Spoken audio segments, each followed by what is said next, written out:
So we got a summit on the Africa's food system just ahead. So a former Ethiopian Prime Minister, Hailemariam Desalegn, was engaged in this interview in Rwanda on what to expect at the upcoming Food Systems Conference. Take a listen.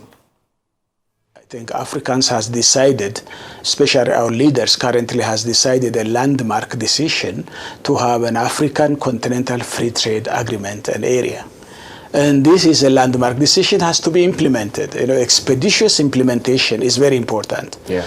So if you see back, the Comprehensive African Agriculture Development Program, CAADP, which has been decided some 23 or 24 years ago, the implementation, when you see it, only few countries has achieved. Rwanda is one of the striking example. Yeah. But that kind of sluggish performance doesn't warranty the current challenges we are in. Right.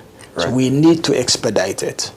We need to have both proper governance system, which is very essential.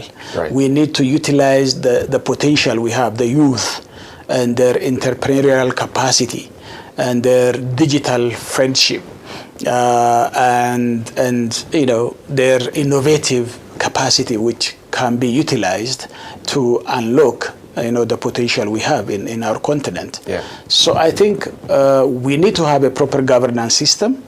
We need to have capacity to deliver, right. Including an inclusive process, including our women and young people. In most African agriculture, women are very active participants in the production system and the marketing system, right. Starting from the yard, house yard, where they do have high value productions.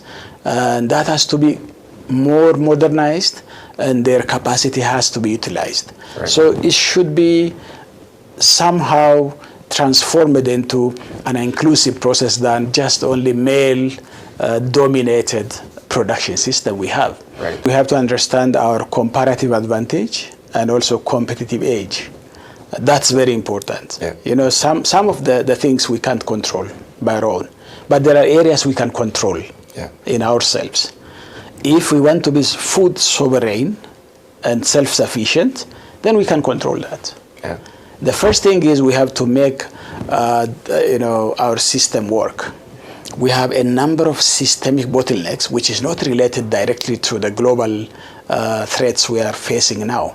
It has a daunting impact, but nonetheless, we have also a way to escape some of it.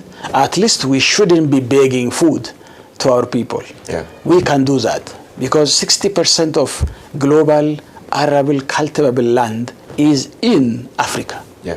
So we haven't utilized that properly. That doesn't mean we have to clear forests, we have to, somehow degrade our ecosystem and also lose our biodiversity, but keeping our biodiversity intact and keeping our forests still active and increasing in size and in quality, keeping our natural environment intact, we can produce by intensifying the agriculture itself. Right. Africa has all the minerals required, including to transit into green energy.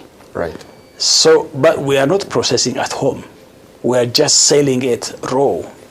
So from the production side, we can intensify our production, especially when we have that huge amount of youth population who are friendly, educated, and also can have precision, modern agriculture through the technology we have to use. So we have to utilize technology, digitize our system, and also our production system has to go further.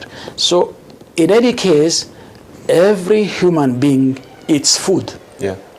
So that cannot change. Yes. Even though the technology changes. Yeah. So we have to utilize that capacity. It's a growing population, and Africa in size, if you see, yesterday we have been discussing about the map of Africa.